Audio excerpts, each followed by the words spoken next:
నమస్కారం, welcome to Myra media. ఇటీవల కాలంలో ఆంధ్రప్రదేశ్ అమరావతి రాజధానికి సంబంధించి ఉద్యమ నేత అంటూ వస్తున్నారు కొలికలపూడి శ్రీనివాస్. గతంలో మరి డిబేట్లో ఒక బీజేపీ నాయకుడిని చెప్పు తీసుకొని కొట్టడం, ఆ తర్వాత మరి రీసెంట్లీ ఆర్జీవీ మీద తల తీసి ఇస్తే నాకు ₹1 బహుమతి అంటూ ప్రకటించి ఒక సంచలనం అయితే సృష్టించిన నేపథ్యంలో ఇదే అంశం మీద మనతో మాట్లాడటానికి వైఎస్ఆర్సీపీ రాష్ట్ర నాయకులు బోరుగడ్డ అనిల్ కుమార్ గారు మనతో ఉన్నారు. ఈ అంశం మీద మాట్లాడటానికి నమస్కారం అనిల్ కుమార్ గారు. మనమంతా చూసాము, చాలా బహిరంగంగా కొలికలపూడి శ్రీనివాస్ ఆర్జీవీ తల తెస్తే ₹1 ఇస్తానంటూ ఒక సంచలన ప్రకటన అయితే చేశాడు. ఎలా చూస్తారు దీన్ని? కొలికలపూడి శ్రీనివాస్ అనేవాడు ఎవరు అతను అసలు? ఆ రాజధానిలో రైతులకి ఏదో మద్దతు ఇస్తామని చెప్పి పచ్చకండ వాడు కప్పుకొని వస్తూ ఉంటాడు. అవును, బేసికల్లీ తెలంగాణ వాసి, హైదరాబాద్ లో ఉంటారు. తెలంగాణ వాసి. అసలు తెలంగాణలో ఆధార్ కార్డు ఉంది, ఇక్కడ ఆధార్ కార్డు ఉందా? ఓటు హక్కు ఏడుంది అసలు అతనికి? ఆంధ్రప్రదేశ్ లో ఏంది పని అతనికి? అంటే ఆయన తలలు తీస్తా ఉంటే ఊరుకునే వాళ్ళు ఎవరున్నారు ఇక్కడ? అమరావతి ఉద్యమం నేత అంటూ చెప్పుకొని తిరుగుతుంటాడు. మరి అది అమరావతి ఉద్యమమే కరెక్ట్ కాదు. అమరావతి ఉద్యమం అది కమరావతి ఉద్యమం, కమ్మోళ్ళకి సంబంధించిన ఉద్యమం. వీడికి ఏం పనాడా? ఒకటే చెప్తున్నా, అతను ఐఏఎస్ అకాడమీ ఒకటి నడుపుతున్నాడు హైదరాబాద్ లో. ఐఏఎస్ కోచింగ్ సెంటర్ నడుపుతున్నాడు. ఆ ఐఏఎస్ కోచింగ్ సెంటర్ కి వచ్చిన అమ్మాయిలందరినీ తీసుకెళ్లి అతను బ్రోతలిజం చేస్తున్నాడు. ఆడపిల్లల్ని బ్యూరోక్రసీకి, ఇండియన్ అడ్మినిస్ట్రేటివ్ సర్వీసెస్ లోకి నడిపించాల్సిన వ్యక్తి. అంటే ఇన్స్టిట్యూట్ లో ఇప్పుడు జరుగుతుంది. ఎస్, ప్రెసెంట్ జరుగుతుంది. చాలా కంప్లైంట్స్ ఉన్నాయి అతని మీద. మీడియాలో ఉన్నారు కదా. నాకు తెలంగాణ వాళ్ళతో ఏం పని? మీరు వ్యాఖ్యలు కట్టుబడి ఉంటారా? ఖచ్చితంగా మీరు రండి. ఎస్ఆర్ నగర్ లో మన మీద 2-3 కంప్లైంట్స్ ఉన్నాయి. లాస్ట్ టైం కూడా నేను అతనికి ఫోన్ చేసి ఎక్కడున్నావు అంటే జంప్ అని వీడియో పెట్టాడు. ఎక్కడున్నాను అంటే నేను అజ్ఞాతంలోకి వెళ్ళిపోయాను సోదరా, నన్ను మన్నించు అని వీడియో పెట్టాడు. నా గురించి ఏదో మాట్లాడితే నేను గట్టిగా కౌంటర్ కాదు ఎమ్మడబడ్డా. నేను దొరకలా, పారిపోయాడు. రాజధాని వచ్చి పారిపోయాడు. అతను ఏదో మాట్లాడాడు, నన్ను నా క్యారెక్టర్ అసాసినేట్ చేయాలని చూసాడు. బుద్ధి చెప్దామని పోయినా, పారిపోయాడు. తర్వాత ఫోన్ చేసి సోదరా క్షమించు, మనం ఒకటి అది ఇది చెప్తా ఉన్నాడు. సరే, పెద్దోడు వయసులో ఉన్నాడు, అయిపోయింది. అసలు వీడు ఏంటి అని నేను ఎంక్వైరీ చేస్తే అతను ఇవాళ అతను పబ్బం గడుపుకునేదానికి తాడికొండ టికెట్ కోసం ఆ జడా శ్రావణ్ కుమార్ ఇతను కలిసి కొట్టుకుంటున్నారు. చంద్రబాబు నాయుడిని మెప్పించే విధంగా మాట్లాడితే అమరావతి ఉద్యమం మీద మీదేసుకున్నాడు. అప్పుడప్పుడు వచ్చి షో చేస్తూ ఉంటాడు. టీ నీళ్ళు ఇచ్చి రోజు ₹1000 2,000 ఇచ్చి పంపిస్తుంటారు, బస్ ఛార్జీలు ఇచ్చి. చంద్రబాబు నాయుడిని ఒప్పించాలని అన్నాడా? మరి ఎందుకు అన్నాడు అతను? ఎందుకంటే అతని స్థాయి అది కాదు. అంటే జనరల్ గా ఒక మాట కనబడుతుంది, బేసిక్ గా రేయ్ అంటేనే ఆవిడ దూరం పరిగెత్తి పారిపోయిన వ్యక్తి. ఆడు తల తీస్తాం, ఇంట్లో పెట్టి తాళం వేసి తగల పెడతామంటే ఎందుకు అంత పెద్ద ఎత్తున వ్యాఖ్యలు చేయాల్సిన అవసరం ఉందా? ఇప్పుడు సినిమాలు ఏమున్నట్టు ఏదో సామెత ఉంది, ఏమి చేయలేనాడు మంగళవారం అన్నాడట. ఇప్పుడు నేను మళ్ళీ మాట్లాడితే మళ్ళీ మీరు బూతులు అంటారు కాబట్టి బూతులు మాట్లాడదలుచుకోలేదు కాబట్టి సావధానంగా మాట్లాడుతున్నా. ఏదో చేయలేనుడు మంగళవారం అన్నాడు అంటే వాడు చేతగానుడే కదా. చేసేవాడేది. ఇప్పుడు సినిమా తీస్తున్నారు, సినిమా తీసాడు, అతను పొలిటీషియన్ కాదు. అతను కాంట్రవర్షియల్ మూవీస్ తీస్తానే ఉంటాడు. ఇప్పుడు కాదు, గత 30 సంవత్సరాల నుంచి అతను కాంట్రవర్షియల్ మూవీస్ వస్తూ ఉన్నాయి. అమితాబ్ బచ్చన్ తో కాంట్రవర్షియల్ మూవీ ఉంది. మరి ఉద్ధవ్ ఠాక్రే వాళ్ళ బ్రదర్స్ తో కలిపి ఒక మూవీ తీశాడు, బాంబే అనే సినిమా తీశాడు. అసలు బాంబే అనే సినిమా తీసినప్పుడు బొంబేలో అతను చంపేయాలని చూశారు. అతనికి సంబంధం లేదు. అతను ఒక రెబల్ డైరెక్టర్, అతను ఇండివిజువల్ డైరెక్టర్. ఒక మోనోపొలి డైరెక్షన్ లో ఒక మోనోపొలి అనేది ఆర్జీవీ దగ్గర చూస్తాం. అతను ఏదో సినిమా తీసాడు, అతనికి నచ్చి. కరెక్టే. అసలు ఆ మూవీకి సంబంధించి కూడా ఒక ట్రైలర్ 2 ట్రైలర్ వచ్చినాయి బయటకి, అంతే. అంతేగాని అంటే స్టోరీ మాత్రం ఏం బయటికి రాలేదు. తన అభిమాని మీద అతను సినిమా తీసాడండి. దాంట్లో అది చూసి ఇప్పుడు బాలకృష్ణ సినిమా తీసి అంటే కేకలేసి వెళ్ళేస్తున్నారు. మరి దీనికి ఎందుకు వచ్చి కేకలు గొడవ చేస్తున్నారు? ఆర్జీవీని తగలబెడతాం అంటే ఆర్జీవీ నేషనల్ లెవెల్ పర్సన్. అతను ఆర్జీవీ అనేవాడు ఆషామాషి వ్యక్తి కాదు. డైరెక్ట్ గా అమితాబ్ బచ్చన్ తో ఫోన్ చేసి మాట్లాడగలడు. ఆర్జీవీ అనేవాడు డైరెక్ట్ గా PM తో కూడా ఫోన్ చేసి మాట్లాడగలిగే స్థాయి అంది. కరెక్టే. అనిల్ కుమార్ గారు, ఇప్పుడు శ్రీనివాస్ వ్యాఖ్యలు వెనక అంటే ఎవరున్నారు అనుకున్నారు ఇంత పెద్ద వ్యాఖ్యలు చేయటం? అంటే ఆడి బొంగాడు, ఆడొక ఎదవాడు 420 గడండి. ఆడి గురించి మాట్లాడుకుంటాం వేస్ట్.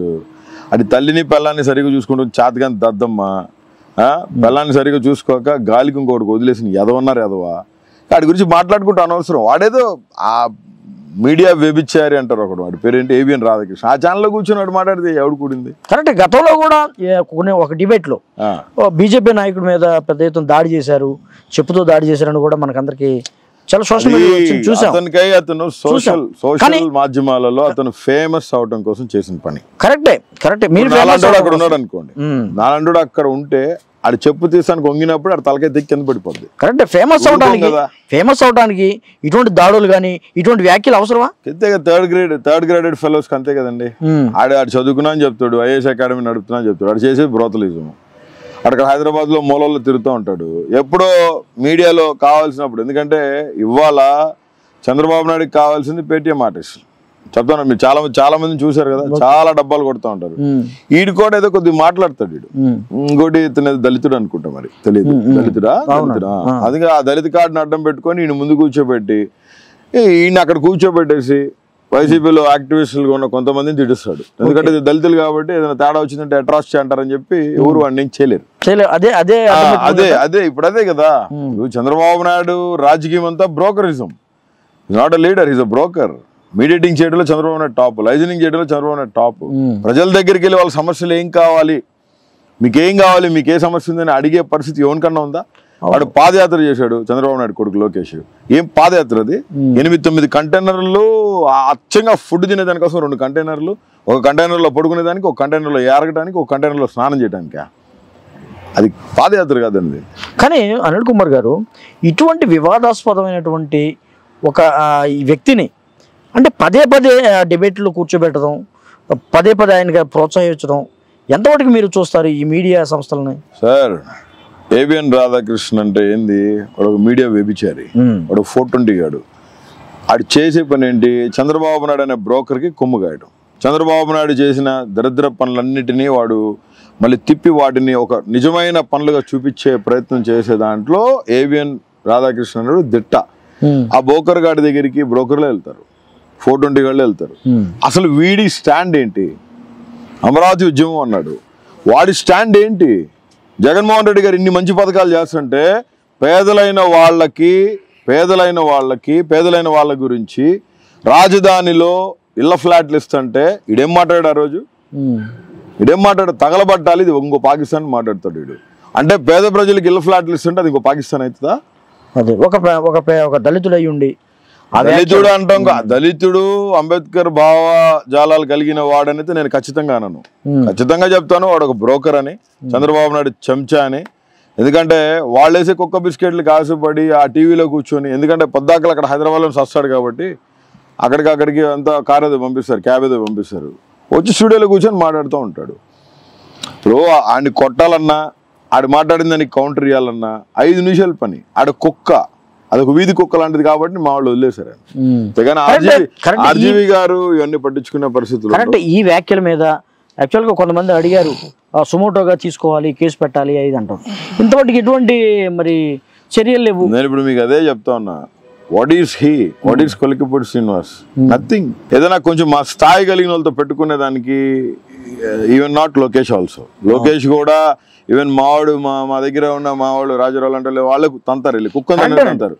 స్థాయిని బట్టి మేము మోతాం కదా. వాటి మీద సుమోటోకి ఎట్టబోతాం మేము? ఎలక్షన్ టైం ఇది, అనవసరంగా మా టైం వేస్ట్ చేసుకోవాల్సిన పని లేదు. రామ్ గోపాల్ వర్మ గారు ఏమైనా కేసు పెడితే దాని మీద గట్టిగా యాక్షన్ తీసుకొని అప్పుడు ఎవడికి ఏం సమానం చెప్పాలి చెప్తాం. ఓకే. అంటే కనీసం అంటే ఇప్పుడు తెలంగాణ కానీ ఇటు ఆంధ్రప్రదేశ్ కానీ ప్రభుత్వాలు ఏ రెండు కూడా స్పందించిన పరిస్థితుల్లో, అంటే ఇటువంటి ఇప్పుడు ఏ స్పందన లేదనుకోండి, మళ్ళీ రెండోసారి వేరే వ్యక్తి మీద కానీ స్పందించే అవకాశం ఉంటుంది. మళ్ళీ ఆంధ్రప్రదేశ్లో ఒకటండి, ముఖ్యమంత్రి గారి జోలికి వచ్చినా, ముఖ్యమంత్రి గారి ఫ్యామిలీ జోలికి వచ్చినా ఖచ్చితంగా ఎంత గట్టిగా రెస్పాండ్ అని మీకు తెలుసు.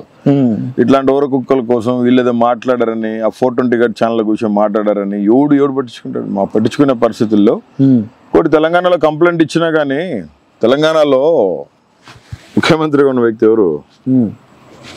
రేవంత్ రెడ్డి ఎవరు? చంద్రబాబు నాయుడు బ్యాగులు ఇస్తే తీసుకుపోయి మోసి ఓటుకు కేసులు దొరికిన దొంగ. మరి ఇంకా అక్కడ కేసులు అయితే టీడీపీ వాళ్ళ మీద నేనైతే అనుకోవట్లా. ఇప్పుడు ఏమైనా మాడుతున్నాడేమో రేవంత్, మరి బేబీ ఐ డోంట్ నో. ముఖ్యమంత్రి అయిన తర్వాత కొంత కనువిప్పు కలిగిందేమో అనుకుంటున్నాను కానీ, బట్ ప్రజలు చూస్తూ ఉన్నారు వాట్ ఈస్ హీ అనేది. ఖచ్చితంగా 2024 తర్వాత పరిణామాలు అయితే ఈ 5 సంవత్సరాలు టీడీపీ వాళ్ళు ఫ్రీగా తిరిగినట్టు నెక్స్ట్ సెషన్లో అయితే ఉండదండి. ఖచ్చితంగా చెప్తున్నాను మీకు. ఖచ్చితంగా ఏం చేస్తారు?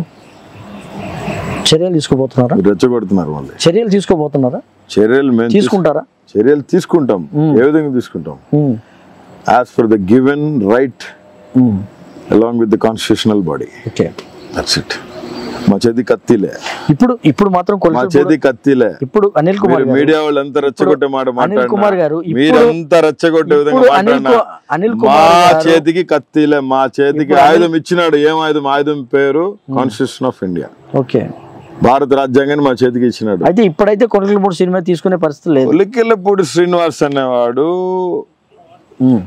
కూర్చున్న ఆడవాళ్ళు లేరండి. వాని గురించి మాట్లాడడం కూడా వేస్టే. ఓకే, వాడు దళితుడు అని కూడా నేను అనను. అది వాళ్ళ మదర్ కన్ఫర్మ్ చేయాలా. ఓకే, ఇది పరిస్థితి. మరి బోరగడ్డ అనిల్ కుమార్ గారు చెప్తున్నారు. మరి శ్రీనివాస్ వ్యాఖ్యల్ని పట్టించుకోవాల్సిన అవసరం లేదు. ఎందుకంటే అతని వ్యాఖ్యలకే క్రెడిబిలిటీ లేదు. అతనికి సంబంధించి ఎక్కడ ఉంటాడో కూడా తెలియదు. ఈ వ్యాఖ్యల్ని మరి ప్రభుత్వం కానీ ఇతరులు కానీ సీరియస్గా తీసుకోవాల్సిన అవసరం లేదు. అయితే తగిన శాస్తి మాత్రం జరిగి తీరుతుందని కూడా బోరగడ్డ అనిల్ కుమార్ గారు స్పష్టం చేస్తున్న పరిస్థితి ఇక్కడ మనం చూస్తున్నాం.